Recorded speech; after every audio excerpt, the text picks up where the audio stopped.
இன்று ஜூலை 18ஆம் தேதி 2024 வியாழக்கிழமை. தமிழ் மாதம் ஆடி 2ஆம் நாள். இன்றைய திதி சூன்ய திதி. இன்றைய சிறப்பு தமிழ்நாடு தினம். இன்று கரிநாள். இன்றைய மருத்துவ குறிப்பு: செம்பருத்தி பூவை நல்லெண்ணெயில் காய்ச்சி தடவ முடி நன்கு வளரும். இன்றைய நல்ல நேரம் காலை 10:45 11:45 வரை. மாலை நல்ல நேரம் ஏதும் இல்லை.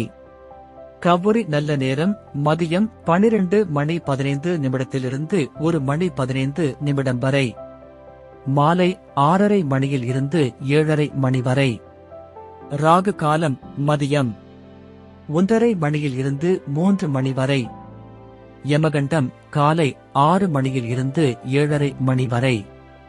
குளிகை காலை 9 மணி முதல் 10:30 மணி வரை. இன்றைய ராசி பலன்: மேஷம் நன்மை, ரிஷபம் ஓய்வு, மிதுனம் சாந்தம், கடகம் பாராட்டு, சிம்மம் நலம், கன்னி இன்பம், துலாம் அசதி, விருச்சிகம் பக்தி, தனுசு லாபம், மகரம் ஆக்கம், கும்பம் தனம், மீனம் உற்சாகம். இன்றைய சிறப்புரை: ஒழுக்கம் உனக்கு நீயே போடும் நல்ல பாதை. நன்றி.